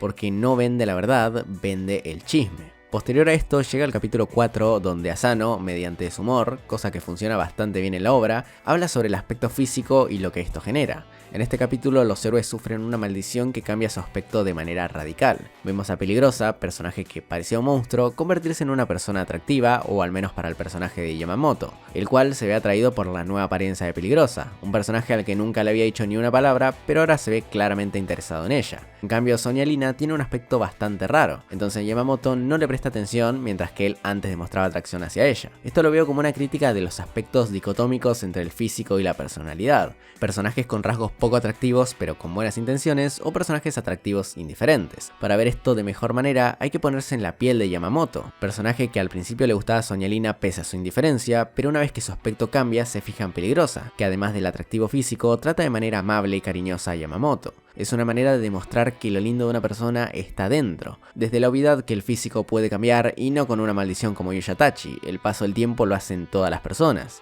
Pasada esta maldición, Yamamoto deja de prestarle atención a Peligrosa y se vuelve a fijar en Sonia Lina, de manera que queda en evidencia la dicotomía mencionada y que Yamamoto, al igual que probablemente muchas personas, prefieren algo tan efímero como el físico de alguien antes que el cariño de esa misma persona. Este bucle sucede hasta el capítulo 5, donde la historia cambia de rumbo. Ya solo quedan 3 personajes, Sonia Lina, el señor conejo y Cocodrilín. Este último decide sacrificarse entregándose a la oscuridad para que nuevos héroes sean enviados y así Sonia Lina pueda volver a su casa. Hecho esto, vuelve a empezar el bucle. Esta vez el derrotado es Cocodrilín, sin embargo los nuevos héroes se oponen a la idea de Sonia Lina de hacer una tumba para él. Todo esto porque necesitan despedazarlo en 5 partes para poder sellarlo y que la oscuridad no reviva. Luego de hacer esto, entra nuevamente Asano a hacer la crítica cruda y directa a la que nos acostumbró en Yushatachi. Uno de los nuevos héroes, Lukiya, por un comentario un tanto sexista sobre que Silvia, su compañera, seguro pensaba en casarse al volver al reino, desata un conflicto entre sexos. Los hombres del grupo diciendo que Silvia es muy femenina por cómo se viste y actúa, y ella defendiéndose con el argumento de que no pueden asumir su género. Posteriormente siguen distintas discusiones entre los personajes sobre machismo, sexismo, falocentrismo, cosificación y demás cosas de las que todo individuo del siglo XXI escucha casi a diario. Asano busca en esta discusión, y diría que en todo el manga, mostrar los dos extremos de una cuestión. Ya lo habíamos visto con el ejemplo de Peligrosa y Yamamoto en el capítulo 4 y ahora lo vemos acá. Silvia diciendo que es misoginia decir que ella es una mujer, y Lukiya diciendo que las mujeres se aprovechan de su sexo porque debido a esto no se les puede pegar. Ni una ni otra, todos los extremos son malos. Acá es donde entra el eje central de la obra. Sonia Lina, el personaje que ya vivió al ver cómo los demás héroes caen en la oscuridad,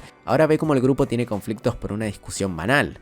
Ella toma el protagonismo de la situación haciendo que los personajes paren de discutir y dice una frase que marca el legado de héroes, marca lo que Nio Asano intentó sostener durante toda la historia. Por más que la oscuridad desaparezca, si vivimos tomando partidos, siempre vamos a tener a alguien a quien odiar.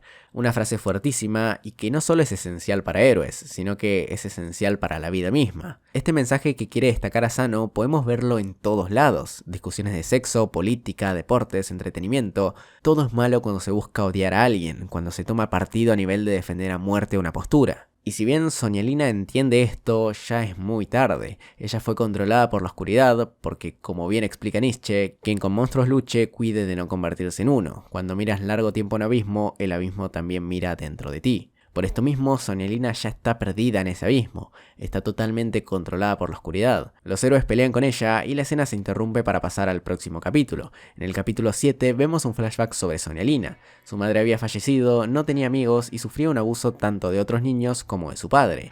Acá Asano rompe todo lo que vimos antes. Lo oscuro no está solo en el subtexto, ahora vemos cosas horribles literalmente, porque mediante este panel queda implícito que el padre de Sonia Lina la usaba sexualmente. El padre le echa la culpa a la oscuridad de que no puede encontrar trabajo, por esto dice que le va a tener que robar a las mujeres, cosa que se puede interpretar de varias maneras. Por un lado puede ser un personaje consumido totalmente por la oscuridad, o por otro lado puede ser una crítica social. El padre echa la culpa de un infortunio a cierta causa y se desquita con gente que no tiene nada nada que ver con esa situación. Se pueden encontrar cosas similares en la sociedad, ya sea gente que roba o asesina a personas que no tienen nada que ver para solucionar sus problemas, o incluso, yendo más profundo, personas que de manera ignorante le echan la culpa de todo a una entidad. Puede ser el presidente, el machismo, en otras épocas cualquier cosa que se le oponga a la religión. Hay muchas cosas que se pueden interpretar, y Neo nunca se pronunció sobre el significado de esto, así que lo dejo a la interpretación de cada uno.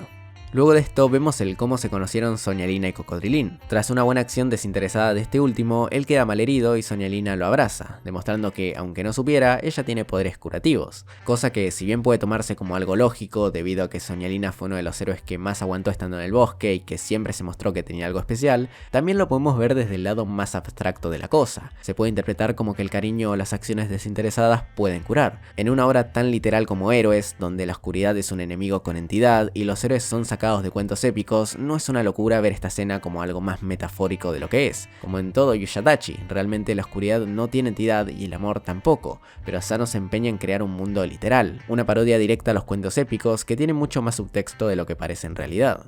En el capítulo final vemos a los héroes regresar al reino junto con la cabeza de Soñalina para, como dije antes, sellar la oscuridad. Se profundiza un poco en el personaje de Luquilla, aparece la presunta madre de Soñalina y ellos se reencuentran en una escena muy cliché, nuevamente parodiando al género. Todo parecería terminar en nada hasta que llega una escena fundamental que queda libre a interpretación del lector.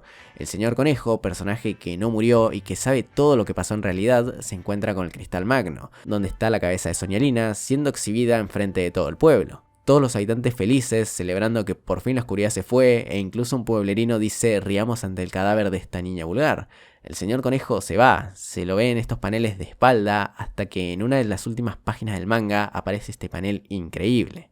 Una mirada con odio, con resentimiento y claramente oscura. Después del final del manga, Asano deja esta ilustración. Nuevamente queda nuestra interpretación, pero todo indica que el bucle se va a repetir otra vez. Otro final que, similar a Pum Pum, parece ser un círculo donde todo se va a volver a repetir, o como mencioné anteriormente, una espiral en la que se repite todo de manera casi idéntica.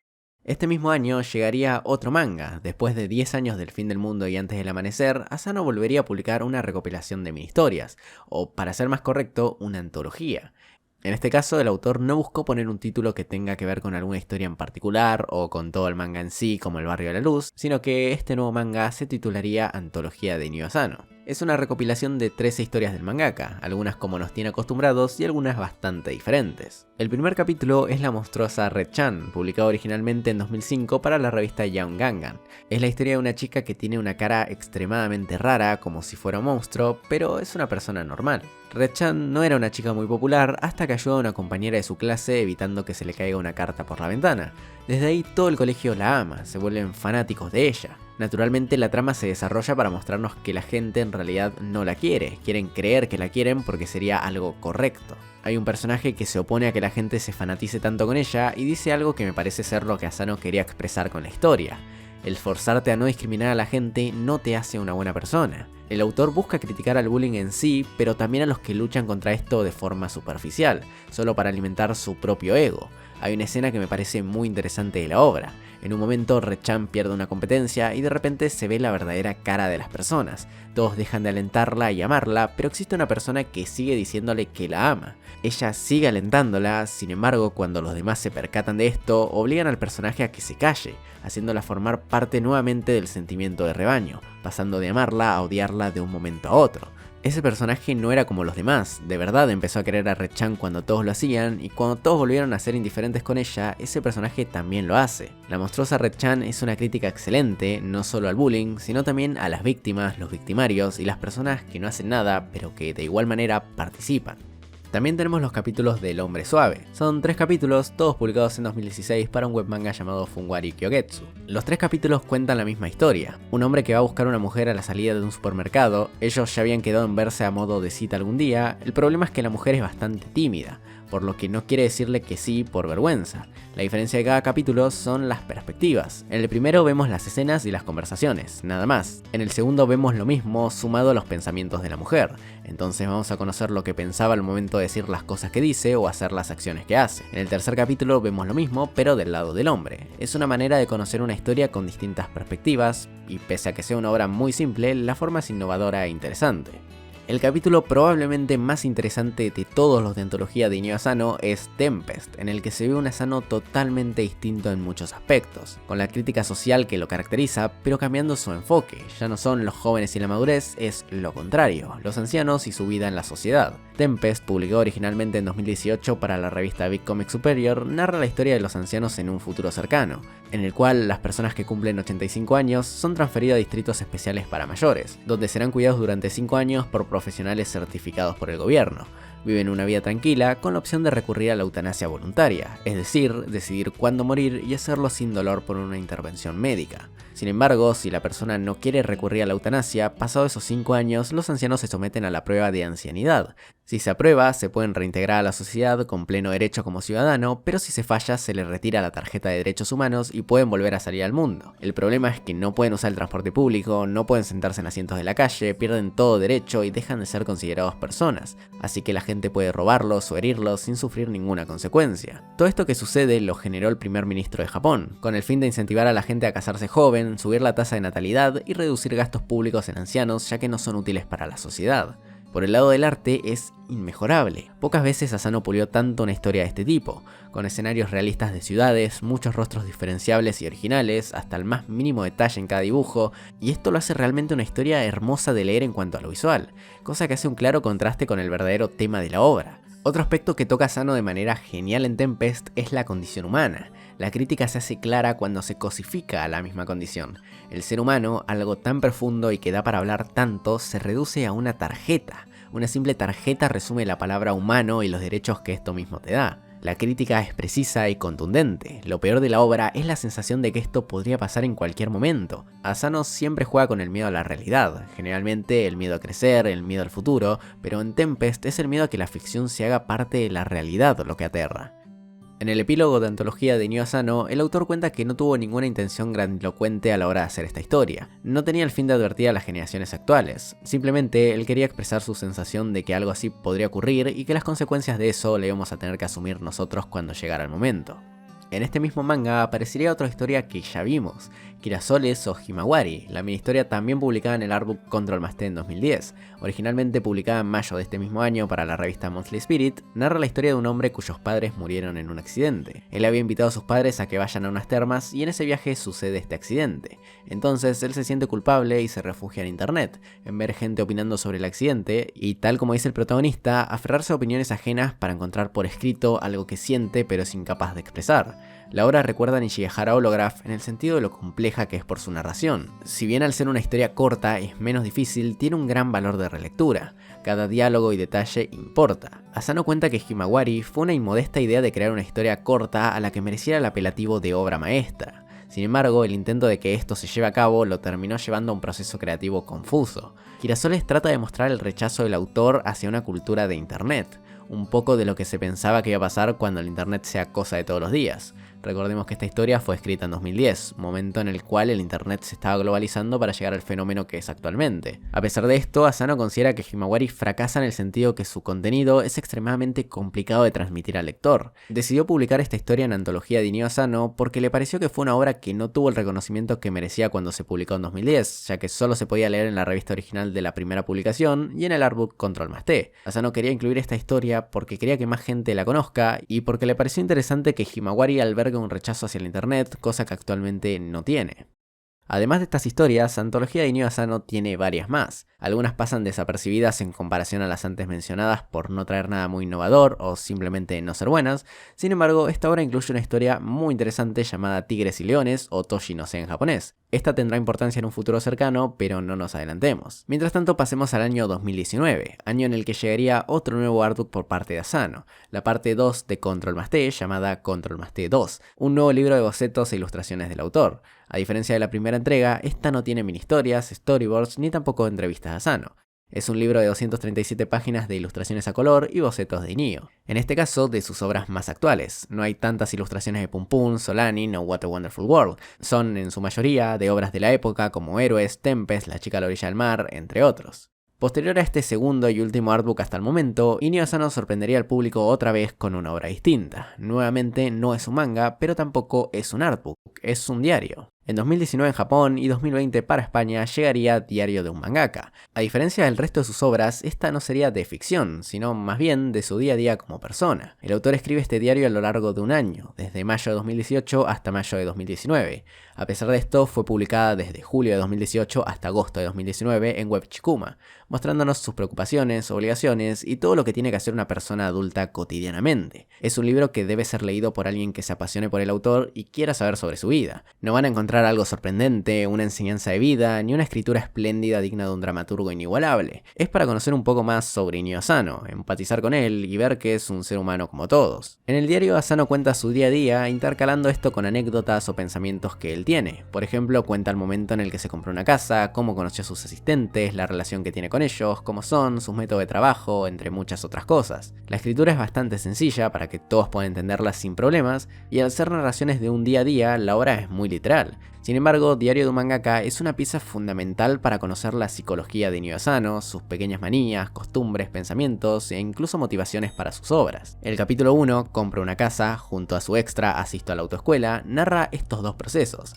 Acá toma importancia la autoescuela o escuela de manejo donde Asano asistía para tomar clases, para posteriormente hacer el examen y así sacar un permiso vehicular, algo común y corriente que, sin embargo, preocupa al mangaka debido a su personalidad insegura, cosa que se detalla bastante en esta obra. El hecho es que todas estas preocupaciones y ansiedad por el examen de manejo hizo que Asano use esto para una historia, y así nace en gran parte de Tempest, en la que, como conté previamente, los adultos mayores son sometidos a un examen de ancianidad. Más allá de esta particularidad, el diario está plagado de cosas interesantes sobre el mangaka y sus obras. Creo que se sabe mucho sobre los mangas de Asano, pero no se sabe tanto de Asano. Entonces, esta obra es la excusa perfecta para conocerlo. Durante todo el documental no hubo un pie para poder hablar de su vida privada y el cómo él es como persona, además de lo que vemos en sus obras. Pero en Diario de un mangaka podemos ver muchos momentos así. Durante solamente un párrafo del libro, Inio cuenta algo bastante fuerte y relacionado a un trauma de la niñez. Tras mostrarnos durante varias páginas un miedo o rechazo que tenía hacia los autos, Asano busca el motivo de este rechazo en una pequeña anécdota de su infancia bastante fuerte, ya que Inio cree que esto se debe a un accidente que su padre tuvo cuando él era chico. Dicho accidente le provocó un traumatismo cervical, luego de esto comenzó a abusar del alcohol y finalmente el ambiente en su casa se enturbió. Por lo que Asano dice asociar este cambio con los autos, un hecho bastante importante para su vida, pero que de no ser por el diario no se hubiera tenido certeza en ningún medio o entrevista. En cuanto a la situación de su padre, también le generó un rechazo hacia el alcohol. Asano es abstemio, es decir, no consume bebidas alcohólicas. En el diario explica que tampoco le gusta tomar porque odia cuando la gente tiene que estar borracha para decir lo que piensa. Ya en el segundo capítulo del diario encontramos un pensamiento del autor sobre este y cito: ha pasado más de un mes desde que empecé a escribir este diario. Cuanto más escribo, más a menudo pienso que ahora no hay necesidad de escribir y que lo que explico no aporta nada especial a quien lo lea. Sin embargo, si escribo, es para expulsar de mi memoria todas las absurdidades que vivo y que tampoco me servirán como material para ningún manga. De modo que, para mí, este diario no es en absoluto inútil. Quiero estar lo más vacío posible. Teniendo en cuenta lo egoísta de esta obra, ojalá se hunda en la miseria en esta época rebosante de publicaciones interesantes e instructivas. Un pensamiento muy crítico sobre la obra y que podría decirse acertada. Es un libro que no le va a cambiar la vida a nadie, que probablemente a la persona a la que más le sirva es al propio Asano, pero el hecho de que él mismo lo reconozca es algo de admirar. El autor se pone en una postura de paciente para que el diario y los mismos lectores hagan de psicólogos, para que uno como lector escuche sus inquietudes y aunque estos no logren solucionar los problemas, lo escuchen, que es lo realmente importante. Como dije antes, Diario de un mangaka no es como un manga común de Asano, para nada. Es una especie de conexión entre lector y autor en el cual el lector tiene que estar muy interesado en el autor más allá de su rol de autor justamente. Tiene que estar sobre todo muy interesado en su vida como persona. En este mismo capítulo, Asano también evoca un pensamiento que tiene constantemente, el no merecerse lo que tiene. Él muestra esto en una situación cotidiana como salir de un problema de tránsito, pero posteriormente lo eleva hasta su carrera como mangaka. Asano siente que no merece lo que tiene, dado que la profesión de mangaka o dibujante depende mucho de la casualidad. Él cree que nunca va a poder desprenderse de esa sensación, preguntándose si algún día llegará a sentir que ha logrado algo por mérito propio. Además de este pensamiento, Asano ocupa algunas páginas para contar varios de sus pensamientos suicidas, generalmente generados por cosas ajenas a él. A pesar de su edad al momento de escribir esto, 39 años, lleva con estos pensamientos desde sus 20s. Junto a estos pensamientos se suma su miedo a morir. Según explica el mangaka, desde niño siempre le tuvo miedo a la muerte, entonces su manera de huir de este temor fue poniendo un objetivo vital fácil, para así estar listo para morir en cualquier momento. El objetivo que él mismo se puso fue publicar un manga y como sabemos, Asano publicó su primer manga a los 20 años. años, por lo que en propias palabras del autor, interpreta el resto de su vida como un escenario de bonificación, algo que decide o no vivir. Esto es lo que Nio explica en el epílogo de Diario de un Mangaka, pero antes de terminar con esta obra, me gustaría hablar un poco del último capítulo de la misma, el titulado Para matar el manga. Dicho capítulo concluiría con el diario. A diferencia de los demás, en este, Asano se desliga en gran parte de las anécdotas o experiencias de la vida cotidiana para hablar más profundamente de la industria del manga. Y Nio cuenta el desarrollo que tuvo la sociedad para con el manga y viceversa, siendo en los 90s algo digno de burla, poco frecuente y pasado de moda. Sin embargo, en los 2000, gracias a nuevos mangakas que superaron al manga con manga, esto cambió, se puso de moda nuevamente y por consecuencia se popularizó también el anime. Se invirtió más dinero en este sector, ergo más calidad.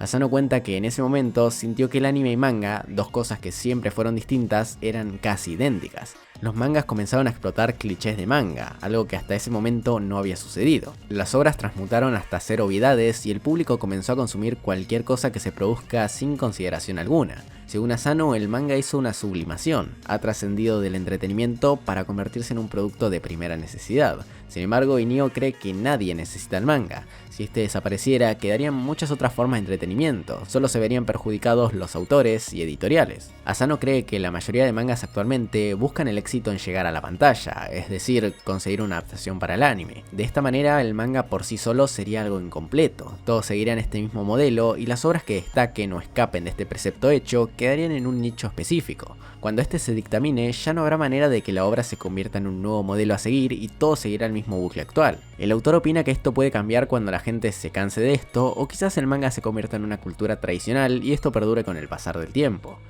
La vida de las personas no es como los mangas, eso es precisamente lo que los hace interesantes. En algunos casos, para mí son más fascinantes las personas que dibujan que lo que dibujan en sí, por lo que me gustaría que dibujaran historias que hablaran sobre ellos, pero eso no es el fuerte de este medio, el manga.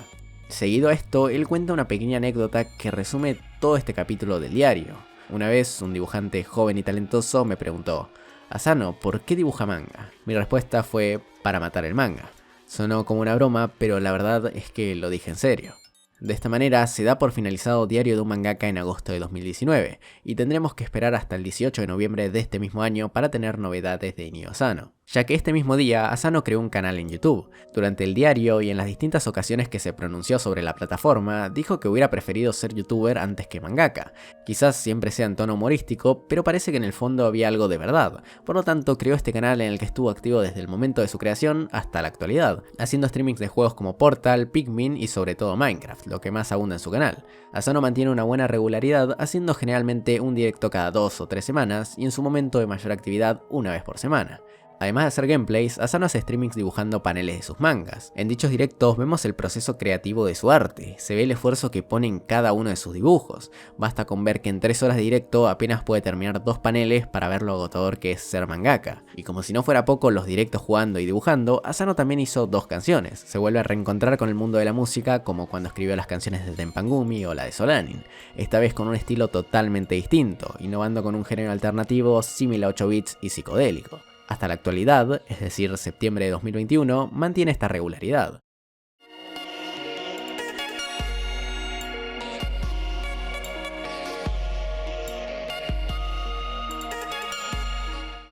Pero antes de seguir avanzando tenemos que retroceder unos años atrás. Volvamos a 2018 con la antología de Inio Asano.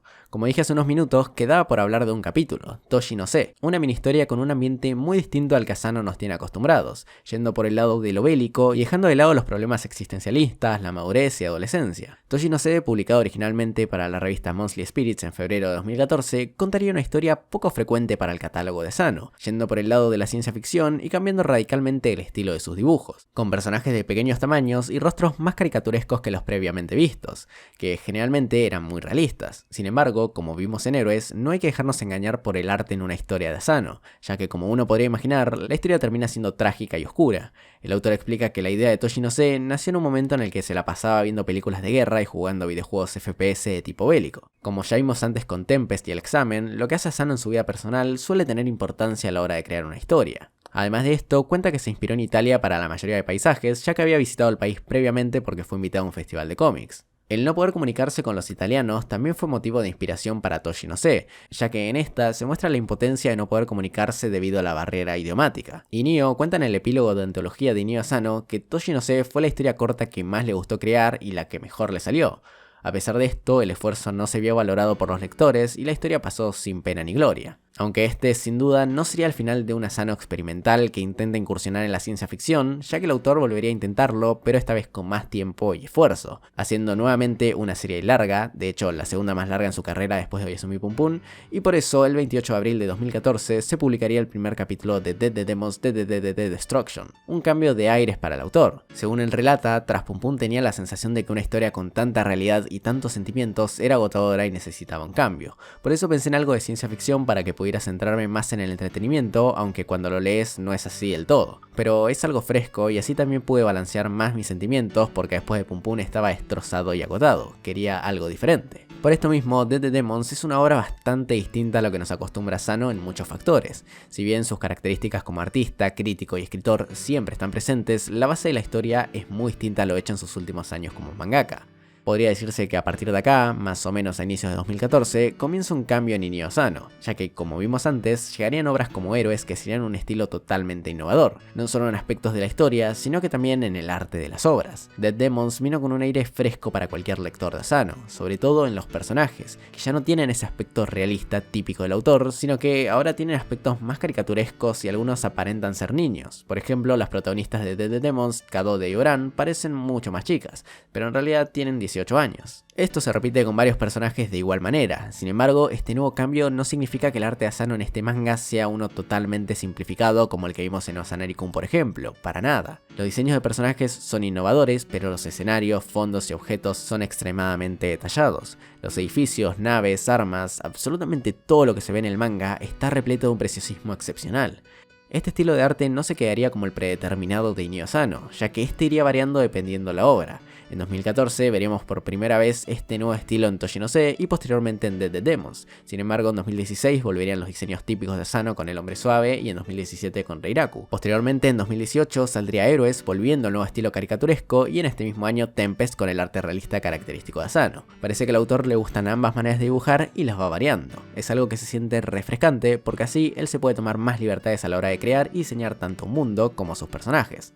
Profundizando en DDD, la historia se centra en Oran y Kadode, dos amigas de la infancia que viven en un Tokio cuasi apocalíptico, ya que una nave extraterrestre apareció un día al que llamaron el 31A, dado que fue el 31 de agosto, y durante 3 años estuvo flotando encima de la ciudad. De esta misma, a veces salen naves más pequeñas que se estrellan en la ciudad, y dentro de estas hay, como lo llaman en el manga, invasores. Estos invasores, similares a astronautas de muy poca estatura, no entienden el idioma humano, por lo que no se pueden comunicar con las personas, y acá entra lo que habíamos visto en Toshinose con la barrera idiomática. En DDD no solo provoca impotencia al no poder hablar con los invasores, sino que provoca un caos social. Por un lado, el gobierno quiere matar despiadadamente a los invasores porque creen que son malos, pese a que nunca atacaron a los humanos, y entonces tenemos al gobierno y gran parte de la población en contra de los invasores que quieren huir pero no pueden porque su nave está rota, y una pequeña parte de la población que se pone en el lugar de los extraterrestres y los defienden. Se crea un conflicto a nivel nacional e internacional sobre estos invasores, pero antes de seguir con la historia me gustaría hablar de los personajes, lo que sin duda es uno de los puntos más fuertes de la obra.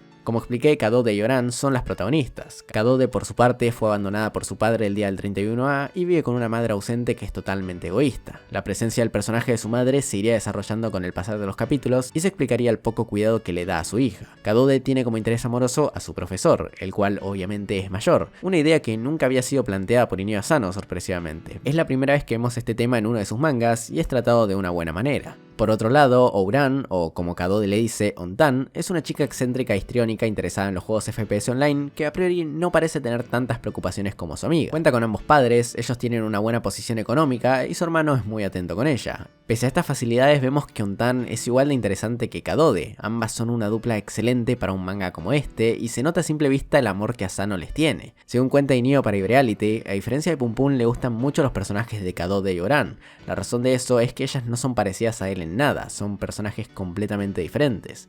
De ahí nace un gran cariño hacia los personajes, cosa que hace al lector encariñarse de igual manera.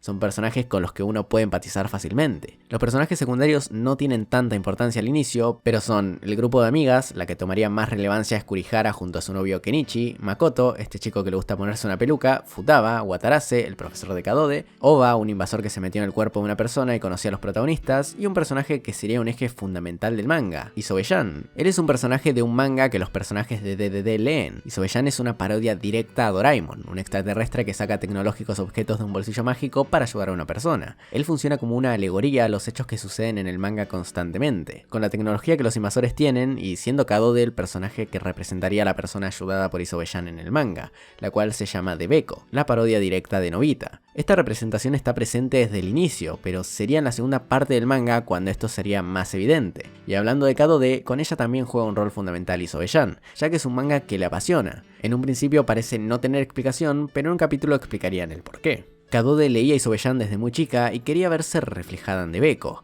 Ella no comprendía por qué Isobe-chan nunca se enoja con Debeko a pesar de que ella se equivoca, pero su madre sí lo hace con ella. Nuevamente se profundiza en la abandonada relación que tienen estos dos personajes. Acá entra una frase que marca el pensamiento de Inio Asano en cuanto al manga. Más allá de todo lo visto con anterioridad, el padre de Kadode le dice: si te hace cuestionar algo, entonces deberías pensarlo. Es una de las mejores cosas del manga.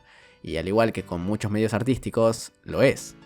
Ya presentados los personajes, la historia se desarrolla lentamente en los primeros capítulos. Si bien se explica la trama con eficacia, parece ser un simple slice of life con algunos toques de ciencia ficción. Esto claro, hasta un acontecimiento clave que cambia absolutamente todo. Una nave mediana cae en la ciudad y este accidente tiene 3 víctimas fatales, entre ellas Kurihara, la amiga de las protagonistas. Esto genera algunas situaciones interesantes. Por un lado, la aceptación de la muerte para el grupo de amigas, algo que nunca habían vivido, y es una situación bastante fuerte. Y por otro lado, agiganta la guerra entre humanos e invasores. Como dije, Kenichi, el novio de Kurihara, tomaría relevancia y es ahora cuando lo hace. Debido al shock de perder a su novia, decide como venganza involucrarse en un grupo de anti-invasores, personas que se dedican a buscarlos y matarlos. De esta manera buscaría vengar la muerte de su fallecida novia, pero el problema va mucho más allá. Kenichi es un personaje que ignora la realidad y quizás porque le conviene, ve solo lo que quiere ver. La realidad es que esos invasores no dejaron caer una nave para matar gente ni nada por el estilo. Esa nave cayó ahí por culpa del gobierno que no supo controlar la situación y que, dicho sea de paso, jamás intentaron contactar con los invasores de forma pacífica. Los invasores terminan siendo seres inocentes siendo atacados por personas engañadas debido a su ignorancia que buscan desquitarse con lo que erróneamente creen tener la culpa. Lo que genera esta situación es, por un lado, asustar a la población al ver invasores como amenazas, incrementar la violencia en la gente mediante ídolos caídos, hacen que la gente centre en ellos sus emociones por la honorable pérdida y no se preocupen de lo que en realidad les afecta. Desvían la atención del verdadero problema, la culpa es del gobierno, pero la gente piensa que esto no es así, entonces permiten que el gobierno haga lo que quiera y terminan haciendo una nave para que solo personas importantes, o como dice el primer ministro, personas normales que les gusta pensar que son importantes, escapen y sobrevivan. Y hablando del primer ministro, Dead Demons es la obra de Asano en la que mejor se trata la política sin lugar a duda. Este tema no es tan recurrente en las obras del autor, sin embargo siempre que puede habla de esto. La política, el gobierno y la sociedad son cosas que van juntas. Cuando uno quiere criticar alguna, por consiguiente tiene que criticar a la otra. Y si bien Asano lo suele hacer, nunca tiene tanto tiempo para hacerlo como en DDD. Quizás la otra obra que esté a este nivel sea Tempest, pero el tiempo que le dedica a la política en Dead Demons da sus frutos al entender todo lo que sucede y lo que causa el gobierno mundial. Tanto las políticas estadounidenses como las japonesas son desarrolladas perfectamente. Con este conflicto ya planteado, la historia sigue su curso normal desarrollándose de a poco, pero también de a poco se suman nuevas incógnitas que hacen al manga un placer para el lector. Al existir una barrera idiomática, el lector no puede saber lo que hizo un invasor si está en la perspectiva de los humanos, ni tampoco puede saber lo que hizo un humano si está desde la perspectiva de los invasores. Y es en el momento cuando nos muestran la perspectiva de los invasores cuando entendemos la crueldad de la humanidad, cuando esos monstruos que veíamos correr y morir por todos lados tienen más sentimientos de lo que aparentaban. Tienen familia, tienen amigos, aman, se entristecen, sufren, son como humanos, pero la distancia comunicacional existente hace que esas similitudes desaparezcan para que estos cuasi humanos se conviertan en simplemente invasores. Asano juega con estas perspectivas, haciendo al espectador cambiar de postura con el pasar de los capítulos. Veíamos a los invasores como pobres seres débiles y nobles, pero posteriormente nos muestran el día del 31A, donde los invasores, por muy pacíficos que parecieran, hablaban de tener a los humanos como mascotas o usarlos para trabajos físicos, esclavizarlos básicamente. La trama va variando entre los buenos y los malos, desconcertando al lector, pero dejando una única certeza. Pase lo que pase, Ontani y Kadode son dos personajes puros que no esconden nada. Pero hablando de Inio Asano, sería raro que un personaje no esconda nada. En 2019 contó para iReality que su intención era encariñar a la gente con los personajes para después hacer un giro oscuro. Dijo va a terminar ocurriendo un suceso especial, y no mintió el mangaka, ya que ese giro oscuro llegó y de la mano de más incógnitas que amplían el universo de DDD. Ese giro es que Ontan viene de otra línea temporal. Los viajes del tiempo funcionan de una manera bastante original. No es simplemente viajar unos años atrás, aparecer ahí y listo. Lo que se hace es traspasar una conciencia a otro universo paralelo. Esta es una gran manera de tratar los viajes en el tiempo por parte de Asano, ya que siempre es arriesgado jugar con esto. Pero el crear varias líneas temporales alternas y que no se viaje físicamente, sino que mentalmente, hace a esto algo infalible. Posterior a este plot twist, se nos revela que Kadode, en el universo del que viene Ontan, se volvió una vengadora psicópata que buscaba gente para matar y hacía hacer al mundo un lugar mejor, pero claramente enloqueció con el poder. Esto era posible también gracias a los instrumentos de los invasores. Dichos instrumentos Kadode los consiguió por encontrar a un invasor y salvarle la vida. El hecho de salvarle la vida hizo que, por un lado, Kadode enloquezca con el poder, y por otro, que el invasor pueda volver sano y salvo a su planeta y pedirle a sus compatriotas que no invadan la Tierra como lo hicieron en la línea temporal original. Por lo tanto, en esta línea temporal el mundo no fue invadido, el problema es que Kadode se dio cuenta de sus errores y se suicidó, y entonces Ontan quiere ir a ayudarla en otro universo para evitar que esto suceda. El problema viene cuando nos enteramos que si Ontan hace eso, no van a poder rescatar al invasor y por ende la Tierra sería invadida. Entonces el verdadero plot twist llega al enterarnos que la Tierra fue invadida por culpa de Ontan, que no quiso dejar a la Tierra en paz, por ende a su amiga muerta, y arriesgó a todo el planeta para estar con Kadode. Actualmente Inio Asano está dibujando el manga y se estima que para el final de 2021 DDD haya finalizado. En este momento la historia cuenta con 91 capítulos y parece que faltan algunos más. Sin duda, DD Demons es la prueba de que cualquier artista puede reinventarse y salir de su zona de confort sin perder las características que lo hacen grande. Situando una obra en un mundo totalmente diferente al que Asano acostumbra, logró crear un manga único, al cual falta ver cómo termina, pero no es una exageración decir que es uno de los mejores de su catálogo. En paralelo, venido trabajando en los últimos capítulos de DD Demons. El 26 de marzo se anunciaría una nueva adaptación de una de sus obras, La chica a la orilla del mar, nuevamente al igual que Solanin, siendo live action y no un anime. Esta película fue publicada en Japón el 20 de agosto de 2021, sin embargo aún no llega al resto del mundo, por lo que prácticamente nadie fuera de Japón tuvo la posibilidad de verla. Será para otra ocasión, al igual que me gustaría en otra ocasión poder hacer una segunda parte de este documental. Inio Asano es un artista que te hace amar el manga, el inicio en este mundo para muchos lectores. Todavía tiene mucho por delante, es un mangaka joven que hoy día 22 de septiembre está cumpliendo 41 años. Este es el único regalo que está al alcance de mi mano, algo que probablemente él nunca vea, pero espero que los que sí lo hagan lo hayan disfrutado. Inio tiene un talento excepcional que merece ser visto y conocido. Más allá de sus mangas más famosos, existe un universo hermoso de arte e ingenio del que espero vamos a poder disfrutar durante mucho más tiempo. Veremos cómo continúa la travesía de este hombre a través de un mundo tan vasto como el artístico, pero mientras tanto, buenas noches.